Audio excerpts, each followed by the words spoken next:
আসসালামু আলাইকুম প্রিয় ভিউয়ার্স, বিডি সলিউশন 24 ইউটিউব চ্যানেলে আপনাদেরকে স্বাগত জানাচ্ছি নতুন আরেকটি ভিডিওতে। আজ আমি আপনাদের মাঝে আরেকটি গুরুত্বপূর্ণ ভিডিও নিয়ে হাজির হয়েছি।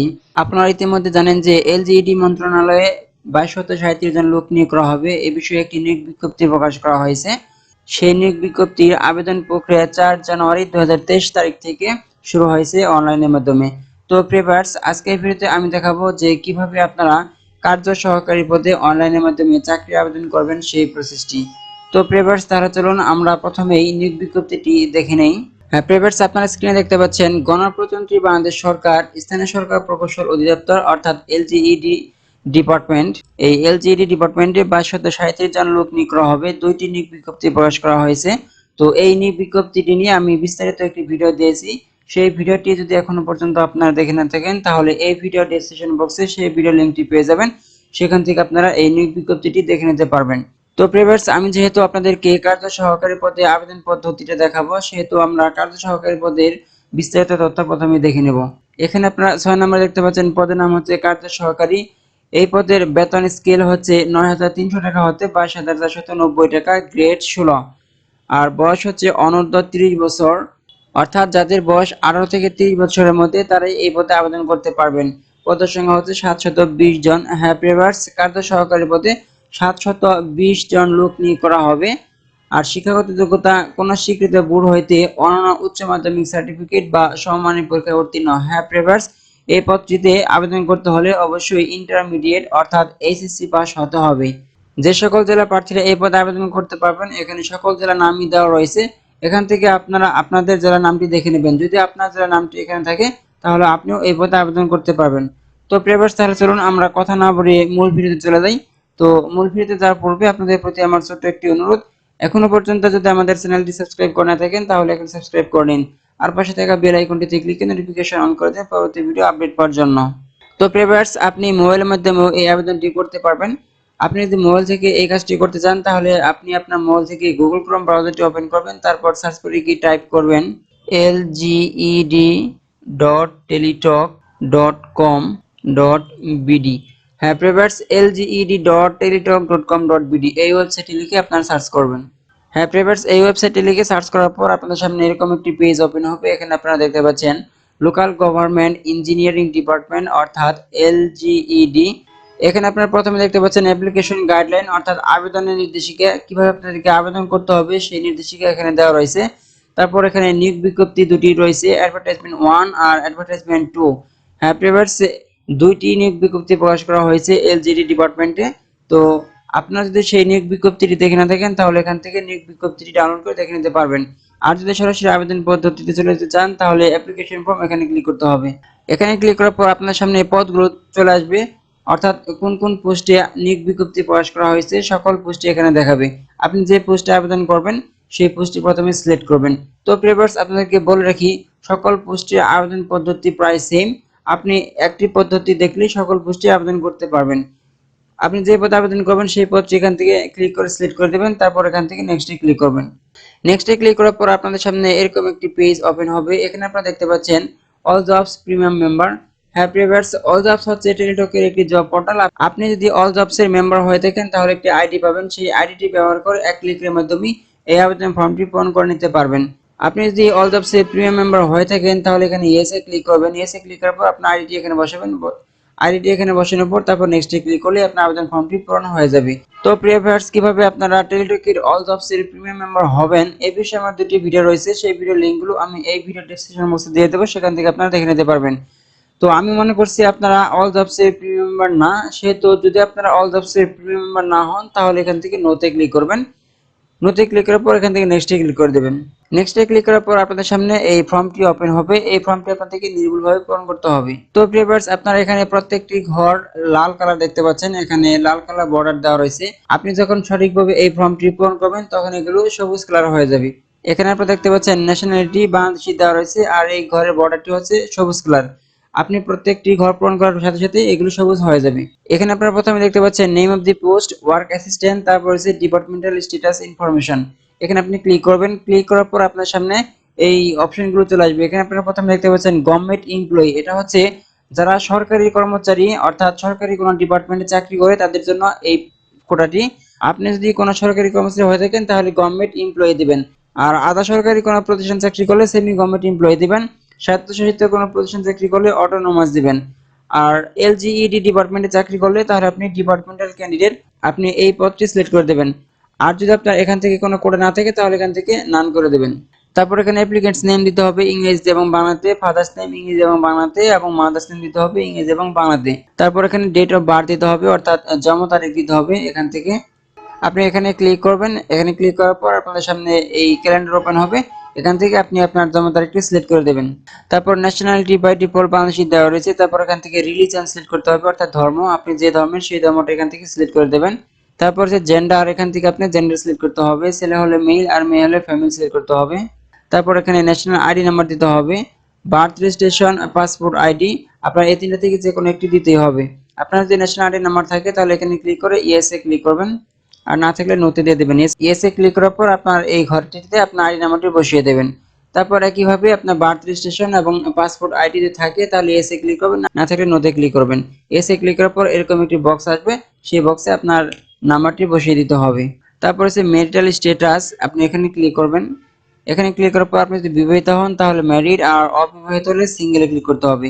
ম্যারিডে ক্লিক করার পর আপনাদেরকে এখানে স্পাউস নেম দিতে হবে, ছেলে হলে স্ত্রীর নাম আর মেয়ে হলে স্বামীর নাম দিতে হবে। তারপর এখানে মোবাইল নাম্বার দিতে হবে, আপনার যে মোবাইল নাম্বারটি সবসময় চালু থাকবে সেই মোবাইল নাম্বারটি এখানে বসিয়ে দেবেন। তারপর সে কনফার্ম মোবাইল নাম্বার, একই মোবাইল নাম্বার আবার লিখবেন। তারপর এখানে একটি ইমেল অ্যাড্রেস দিতে হবে। তারপর এখানে কোডটা দেখতে পাচ্ছেন, এখানে ক্লিক করবেন। এখানে ক্লিক করার পর আপনার যদি কোনো কোড থাকে তাহলে এখান থেকে সিলেক্ট করে দেবেন। চাইল্ড অফ ফ্রিডম ফাইটার, আপনি যদি মুক্তিযোদ্ধার সন্তান হন তাহলে এটা সিলেক্ট করতে হবে। তারপর grand child of freedom fighter, আপনি যদি মুক্তিযোদ্ধার নাতি নাতনি হয়ে থাকেন তাহলে এটা সিলেক্ট করতে হবে। তারপর হচ্ছে ফিজিক্যালি হ্যান্ডিক্যাপড, শারীরিক প্রতিবন্ধী হলে এটা সিলেক্ট করতে হবে। তারপর অরফেন, আপনি যদি এতিম হয়ে থাকেন তাহলে এটা সিলেক্ট করতে হবে। তারপর হচ্ছে ইথনিক মাইনরিটি অর্থাৎ উপজাতি হলে ইথনিক মাইনরিটি সিলেক্ট করতে হবে। আনসার বিডিপির সদস্য হলে আনসার বিডিপি, আর আপনার যদি কোনো কোটা না থাকে তাহলে নন কোটা করতে হবে। আর আপনি যদি থার্ড জেন্ডার হয়ে থাকেন অর্থাৎ হিজড়া হয়ে থাকেন তাহলে আপনাকে থার্ড জেন্ডার এটা সিলেক্ট করতে হবে। তো আমি এখান থেকে নন কোটা করে দিচ্ছি। তারপর এখান থেকে আপনি আপনার প্রেজেন্ট অ্যাড্রেস এবং পার্মানেন্ট অ্যাড্রেস দিয়ে দিবেন। আপনার প্রেজেন্ট অ্যাড্রেস প্রথমে রয়েছে কেয়ার অফ, এখানে আপনি আপনার অভিভাবকের নাম দিয়ে দিবেন। আপনি আপনার পিতার নাম দিয়ে দিবেন। আপনার পিতা যদি জীবিত না থাকে তাহলে মাতার নাম দিতে পারবেন অথবা বড় ভাই বোনের নামও দিতে পারবেন। আর বিবাহিত মেয়েরা স্বামীর নামও দিতে পারবেন। তারপর এখানে ব্লেজ রয়েছে, এখান থেকে আপনি আপনার ব্লেজের নামটি দিয়ে দেবেন। তারপর এখান থেকে ডিস্ট্রিক্ট সিলেক্ট করতে হবে, এখানে আপনি ক্লিক করবেন। ক্লিক করার পর এখান থেকে আপনি আপনার ডিস্ট্রিক্টটা সিলেক্ট করে দেবেন। তারপর এখানে উপজেলা বা পিএইচ দিতে হবে অর্থাৎ আপনার থানাটা সিলেক্ট করতে হবে, এখান থেকে আপনি আপনার থানাটা সিলেক্ট করে দেবেন। তারপর এখানে পোস্ট অফিস বসিয়ে দেবেন। তারপর এখানে পোস্ট কোডটা বসাতে হবে। তো প্রিয় ভিউয়ার্স, আপনার প্রেজেন্ট অ্যাড্রেস এবং পার্মানেন্ট অ্যাড্রেস যদি একই রকম হয়ে থাকে তাহলে এখানে ক্লিক করে টিক মার্ক বসিয়ে দেবেন। আর যদি আলাদা হয় তাহলে আপনি এই টিক মার্কটি উঠিয়ে এখানে ম্যানুয়ালি লিখে দিবেন। তারপর হচ্ছে শিক্ষাগত যোগ্যতা, প্রথমে রয়েছে এসএসসি বা ইকুইভ্যালেন্ট লেভেল, এখানে আপনি আপনার এসএসসি তথ্য দিবেন। তারপর রয়েছে এইচএসসি বা ইকুইভ্যালেন্ট লেভেল, এখানে আপনার এইচএসসি তথ্যগুলো দিবেন। দেওয়ার পর আপনার যদি গ্র্যাজুয়েশন করা থাকে অর্থাৎ ডিগ্রি বা অনার্স করা থাকে তাহলে আপনি এখানে ক্লিক করে টিক মার্ক বসাবেন। তারপর এখানে আপনার ডিগ্রি তথ্যগুলো দিয়ে দেবেন। তো প্রিভিয়ার্স, আমি আশা করি এগুলো আপনারা পারবেন, তাই আমি এগুলো আপনাদেরকে দেখাচ্ছি না, আমি পরবর্তী স্টেপে চলে যাচ্ছি। আর যদি আপনাদের পূরণ করার সময় কোনো সমস্যা হয় তাহলে অবশ্যই আমাকে কমেন্টস করে জানাবেন, আমি আপনাদেরকে সঠিক উত্তর দিয়ে সহযোগিতা করার চেষ্টা করব। তারপর এখানে দেখতে পাচ্ছেন জব এক্সপিরিয়েন্স, এখানে প্রথমে ক্লিক করে টিক মার্ক বসাবেন। আপনার যদি কোনো কাজের অভিজ্ঞতা থাকে অর্থাৎ কোনো চাকরির অভিজ্ঞতা থাকে তাহলে আপনি এই অপশনটি পূরণ করে দেবেন। আর যদি আপনার কোনো চাকরির অভিজ্ঞতা না থাকে তাহলে এখানে টিক মার্কটি উঠিয়ে দেবেন। আমি ধরে নিচ্ছি আপনার চাকরির অভিজ্ঞতা রয়েছে, সেক্ষেত্রে আপনি এখানে এমপ্লয়েড অন এখানে ক্লিক করবেন। এখানে ক্লিক করার পরে আপনি কোন ধরনের চাকরি করেছেন অর্থাৎ কোন ডিপার্টমেন্টের চাকরি করেছেন এখান থেকে সেটা প্রথমে সিলেক্ট করে দেবেন। তারপর এখানে আপনার অর্গানাইজেশন দিতে হবে অর্থাৎ আপনি কোন প্রতিষ্ঠানে চাকরি করেছেন সেই প্রতিষ্ঠানের নাম দিতে হবে। তারপর এখানে ডেজিগনেশন বা পোস্ট নেম অর্থাৎ আপনি কোন পদে চাকরি করেছেন সেটা দিতে হবে। তারপর এখানে অ্যাড্রেস দিতে হবে অর্থাৎ আপনার কোম্পানি অ্যাড্রেস, আপনি যে কোম্পানিতে চাকরি করেছেন বা যে ডিপার্টমেন্টে চাকরি করেছেন সেই ডিপার্টমেন্টের অ্যাড্রেস এখানে দিয়ে দেবেন। তারপর এখানে লেন্থ অফ সার্ভিস দিতে হবে অর্থাৎ আপনি কত দিন চাকরি করেছেন, কত তারিখ থেকে কত তারিখ পর্যন্ত সেই ডেটটা এখানে বসিয়ে দেবেন। আর যদি বর্তমানে চাকরি করেন তাহলে কারেন্টলি ওয়ার্কিং এখানে ক্লিক করে টিক মার্ক বসিয়ে দেবেন। তারপর এখানে জব ডেসক্রিপশন দেখতে পাচ্ছেন, এখানে 300 ক্যারেক্টারের মধ্যে আপনি যে চাকরি করেন সেই চাকরির সম্পর্কে বিস্তারিত লিখতে হবে। তারপর এখানে একটি সিকিউরিটি কোড দেখতে পাচ্ছেন, এই সিকিউরিটি কোডটি নির্ভুলভাবে এখানে বসিয়ে দেবেন। যদি আপনার এই সিকিউরিটি কোডটি বুঝতে সমস্যা হয় তাহলে রিফ্রেশ অথবা ক্লিক হেয়ার এখানে ক্লিক করলে আরেকটি সিকিউরিটি কোড চলে আসবে। আপনি সেটা এখানে বসিয়ে দেবেন। সকল তথ্য সঠিক করে দেওয়ার পর আপনি এখানে একটি টিক মার্ক বসাবেন, তারপর এখান থেকে সাবমিটে ক্লিক করে দেবেন।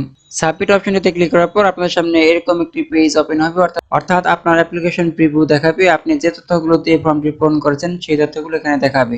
আপনার যদি এখান থেকে সব তথ্য ঠিক থাকে তাহলে এখন আপনাকে ছবি এবং সিগনেচার আপলোড করতে হবে। আর যদি কোনো তথ্য ভুল হয়ে থাকে তাহলে এখানে আপনারা change needed click here two edit the application দেখতে পাচ্ছেন, এখানে ক্লিক করে এডিট করে দিতে পারবেন। আপনার ছবির সাইজ হবে 300x300 পিক্সেল, সর্বোচ্চ 100 কেবি। আর স্বাক্ষরের সাইজ হবে 300x80 পিক্সেল, সর্বোচ্চ 60 কেবি। তো ভিউয়ার্স, আপনার ছবি এবং সিগনেচার প্রথমেই আপনাকে স্ক্যান করে অথবা মোবাইলের মাধ্যমে রিসাইজ করে নিতে হবে। তো কিভাবে আপনারা ছবিটিকে মোবাইলের মাধ্যমে রিসাইজ করবেন এই বিষয়ে আমার দুটি ভিডিও রয়েছে। আমি সেই ভিডিও লিংকগুলো এই ভিডিও ডেসক্রিপশন বক্সে দিয়ে দেবো, সেখান থেকে আপনারা দেখে তারপর আপনার ছবিটি প্রথমে রিসাইজ করে নেবেন। তারপর আপনি এখানে দেখতে পাচ্ছেন চুজ ফাইল, এখানে ক্লিক করবেন। এখানে ক্লিক করার পর আপনার মোবাইল বা কম্পিউটারে যেখানে ছবি রয়েছে সেই ফোল্ডারটি খুঁজে বের করে আপনি প্রথমেই ছবিটি সিলেক্ট করবেন। ছবিটি সিলেক্ট করার পর এখান থেকে ওপেনে ক্লিক করলে আপনার ছবিটি আপলোড হয়ে যাবে। একইভাবে আপনি আপনার সিগনেচারটাও আপলোড করে দেবেন। ছবি এবং সিগনেচার আপলোড করা হয়ে গেলে এখানে একটি ক্লিক করে টিক মার্ক বসিয়ে দেবেন, তারপর এখান থেকে ফাইনাল সাবমিট করে দেবেন। তো ভিউয়ার্স, ফাইনাল সাবমিট করার পর এখানে আপনি অ্যাপ্লিকেন্টস কপি পাবেন। এই অ্যাপ্লিকেন্টস কপিটি আপনাকে ডাউনলোড করে রাখতে হবে পরবর্তী কার্যক্রমের জন্য। আর এখানে আপনি একটি ইউজার আইডি পাবেন। এই ইউজার আইডি ব্যবহার করে আপনাকে দুটি এসএমএস এর মাধ্যমে আবেদন ফি বাবদ 223 টাকা পরিশোধ করতে হবে। তো ভিউয়ার্স, আপনাকে টেলিটক প্রিপেইড সিম থেকে এই মেসেজ দুটি করতে হবে। আমি আপনাদেরকে এসএমএস এর নিয়মটি দেখিয়ে দিচ্ছি। এখানে আপনারা ফার্স্ট এসএমএস ফরম্যাট দেখতে পাচ্ছেন। আপনার মোবাইলের মেসেজ অপশনে গিয়ে আপনাকে টাইপ করতে হবে LGED, তারপর একটি স্পেস দিতে হবে। স্পেস দেওয়ার পর আপনি যে ইউজার আইডি পাবেন সেই ইউজার আইডি লিখে 16322 নম্বরে মেসেজটি সেন্ড করতে হবে যে কোনো টেলিটক প্রিপেইড সিম থেকে। তারপর আপনার মোবাইলে একটি এসএমএস আসবে এবং সেই এসএমএসটিতে 8 ডিজিটের একটি পিন কোড থাকবে। সেই পিন কোডটি ব্যবহার করে আপনাকে দ্বিতীয় এসএমএস লিখতে হবে। দ্বিতীয় এসএমএস লেখার নিয়ম হচ্ছে মোবাইলে মেসেজ অপশনে গিয়ে টাইপ করতে হবে LGED, তারপর কি স্পেস দিতে হবে। স্পেস দেওয়ার পর লিখতে হবে YES, তারপর আরেকটি স্পেস দিতে হবে। স্পেস দেওয়ার পর আপনি যে পিন নাম্বার পাবেন সেই পিন নাম্বারটি লিখে 16322 নম্বরে মেসেজটি সেন্ড করলে আপনার সিম থেকে আবেদন ফি বাবদ 223 টাকা কেটে নেবে এবং আপনার আবেদনটি গৃহীত হবে। তো ভিউয়ার্স, আপনারা অনলাইনের মাধ্যমে আবেদনটি সাবমিট করে যদি টাকা পে না করেন তাহলে কিন্তু আপনাদের আবেদনটি বাতিল হয়ে যাবে। যতক্ষণ পর্যন্ত আপনার টাকা পে না করবেন ততক্ষণ পর্যন্ত আপনাদের অ্যাপ্লিকেশনটি গ্রহণযোগ্য হবে না। তো ভিউয়ার্স, এখানে আপনারা ডাউনলোড অপশন দেখতে পাচ্ছেন। এই ডাউনলোড অপশনটিতে ক্লিক করে এই অ্যাপ্লিকেশন কপিটি ডাউনলোড করে নিতে পারবেন অথবা সরাসরি প্রিন্ট করতেও পারবেন। তো ভিউয়ার্স, আশা করি আপনারা সম্পূর্ণ প্রসেসটি বুঝতে পেরেছেন যে কিভাবে আপনারা এলজিইডি ডিপার্টমেন্টে কার্য সহকারী পদে আবেদন করবেন সেই প্রসেসটি। তো আবেদন করার সময় যদি আপনাদের কোনো সমস্যা হয় তাহলে অবশ্যই কমেন্টস করবেন, আমি আপনাদেরকে সঠিক উত্তর দিয়ে সহযোগিতা করার চেষ্টা করব। আজকের ভিডিওটি এই পর্যন্তই। যদি ভিডিওটি ভালো লেগে থাকে তাহলে অবশ্যই লাইক দেবেন আর শেয়ার করে সবাইকে দেখার সুযোগ করে দেবেন। পরবর্তী ভিডিও পেতে অবশ্যই সাবস্ক্রাইব করে আমাদের সাথে যুক্ত থাকবেন। পরবর্তী ভিডিও দেখার আমন্ত্রণ জানিয়ে আজকের মতো এখানে বিদায় নিচ্ছি। আল্লাহ হাফেজ।